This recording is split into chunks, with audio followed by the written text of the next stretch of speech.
आज ही Doubtnut app download करें। Doubtnut पर होगा अब आपके सभी मैथ्स, केमिस्ट्री, फिजिक्स और बायोलॉजी डाउट्स का सफाया। बस अपने क्वेश्चन की फोटो खींचो, उसे क्रॉप करो और तुरंत वीडियो सोल्यूशन पाओ। Download now. असर्शन रीजन का हमारे पास क्वेश्चन है जिसमें हमें असर्शन दी हुई है कि वेजिटेटिव प्रोपेगेशन एसेक्सुअल रिप्रोडक्शन का एक टाइप है और इसका रीजन दिया है कि वेजिटेटिव प्रोपेग्यूल्स की फॉर्मेशन में दो पेरेंट्स इन्वॉल्व नहीं होते हैं। जब रिप्रोडक्शन की हम बात करते हैं ऑर्गेनिजम्स में, तो जब कोई लिविंग ऑर्गेनिज्म ऑफस्प्रिंग प्रोड्यूस करता है जो खुद से सिमिलर होते हैं या यंग वंस को प्रोड्यूस करता है, तो इस प्रोसेस को हम रिप्रोडक्शन कहते हैं। और दो तरह की रिप्रोडक्शन हमें लिविंग ऑर्गेनिजम्स में देखने को मिलती है। एक हो जाती है एसेक्सुअल रिप्रोडक्शन और दूसरी होती है सेक्सुअल। इनमें क्या कैरेक्टरिस्टिक डिस्टिंग्विशिंग फीचर्स हैं या दोनों में क्या फ़र्क होता है कि सेक्सुअल रिप्रोडक्शन का मेन इवेंट ये होता है कि दो तरह के गैमीट्स यानी मेल और फीमेल गैमीट्स आपस में फ्यूज़ करते हैं, जिस प्रोसेस को हम फर्टिलाइजेशन कहते हैं। और इस फर्टिलाइजेशन प्रोसेस से एक सिंगल सेल्ड जाइगोट बनता है जो आगे जाके एम्ब्रियो बनाता है और नए इंडिविजुअल में डेवलप हो जाता है। जबकि एसेक्सुअल रिप्रोडक्शन में हम क्या देखते हैं कि एक सिंगल इंडिविजुअल ऑफस्प्रिंग्स प्रोड्यूस करने में इन्वॉल्व होता है। यानी सेक्सुअल रिप्रोडक्शन में जैसा हमने देखा था कि दो अलग अलग पेरेंट्स होते हैं, एक मेल गैमीट कंट्रीब्यूट करता है, एक फीमेल गैमीट कंट्रीब्यूट करता है फर्टिलाइजेशन के लिए। एसेक्सुअल रिप्रोडक्शन में ऐसा होता नहीं है, एक सिंगल इंडिविजुअल ऑफस्प्रिंग प्रोड्यूस करने में इन्वॉल्व होता है। और इसीलिए हम देखते हैं कि जो ऑफस्प्रिंग प्रोड्यूस होते हैं वो इस पेरेंट के और एक दूसरे के आइडेंटिकल होते हैं, यानी मॉर्फोलॉजिकली और जेनेटिकली बिल्कुल सेम होते हैं।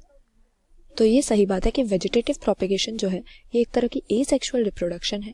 वेजिटेटिव प्रोपेगेशन हम तब यूज करते हैं टर्म जब सीड्स के अलावा किसी और पार्ट से नए प्लांट्स प्रोपेगेट हो रहे हो, क्योंकि सीड तो हमें पता है कि फ्लावरिंग प्लांट्स की या सीड बेयरिंग प्लांट्स की सेक्सुअल रिप्रोडक्शन का प्रोडक्ट होता है। तो एसेक्सुअल रिप्रोडक्शन में सीड्स नहीं आती, लेकिन प्लांट का जब कोई दूसरा पार्ट है जिससे नए प्लांट बन सकता है तो इसको हम एसेक्सुअल रिप्रोडक्शन की प्रोसेस में डाल देंगे। और वेजिटेटिव प्रोपेगेशन इसी तरह की प्लांट्स की एसेक्सुअल रिप्रोडक्शन की प्रोसेस होती है। एग्जाम्पल अगर हम लें तो पटेटो हम देखते हैं, पटेटो हमें जो आइज नजर आती हैं ये असल में इसकी बड्स को रिप्रेजेंट करती हैं और ये नया प्लांट बना देती हैं बिना सीड्स के, और इसीलिए इसको हम वेजिटेटिव प्रोपेगेशन कहते हैं। और ये एसेक्सुअल रिप्रोडक्शन के अंदर आ जाती है, ये करेक्ट बात है। रीजन इसका हमें क्या दिया हुआ है कि जो वेजिटेटिव प्रोपेग्यूल होते हैं, वेजिटेटिव प्रोपेग्यूल से हमारा मतलब प्लांट का वो पार्ट जो दूसरे या नए प्लांट्स को राइज दे रहा है। जैसे कि हमने देखा था पटेटो की आय होती है, तो ये दो पेरेंट्स से फॉर्म नहीं होते, करेक्ट बात है। सीड्स जो है वो मेल और फीमेल गैमीट की जब फर्टिलाइजेशन होती है एम्ब्रियो बनता है, एम्ब्रियो सीड्स के अंदर हमें मिलता है, इसीलिए वो सेक्सुअल रिप्रोडक्शन का प्रोडक्ट होती है।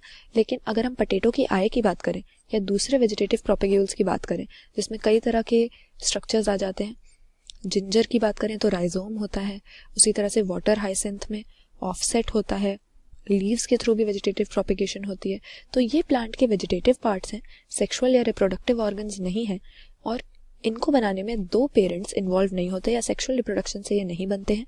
इसीलिए हम वेजिटेटिव प्रोपेगेशन को एसेक्सुअल रिप्रोडक्शन का नाम देते हैं। तो यहाँ पर ऑप्शन ए अपना करेक्ट आंसर मार्क कर देंगे। असर्शन रीजन दोनों ही सही है और रीजन करेक्ट एक्सप्लेनेशन भी है असर्शन का। क्यों वेजिटेटिव प्रोपेगेशन को एसेक्सुअल कहते हैं? क्योंकि वेजिटेटिव प्रोपेग्यूल्स दो पेरेंट्स से फॉर्म नहीं होते हैं। क्लास 6 से 12 से लेके नीट, IIT, JEE मेंस और एडवांस के लेवल तक 10 मिलियन से ज्यादा स्टूडेंट्स का भरोसा। आज ही डाउनलोड करें डाउटनेट ऐप या व्हाट्सएप कीजिए अपने डाउट्स 8400 400 400 पर।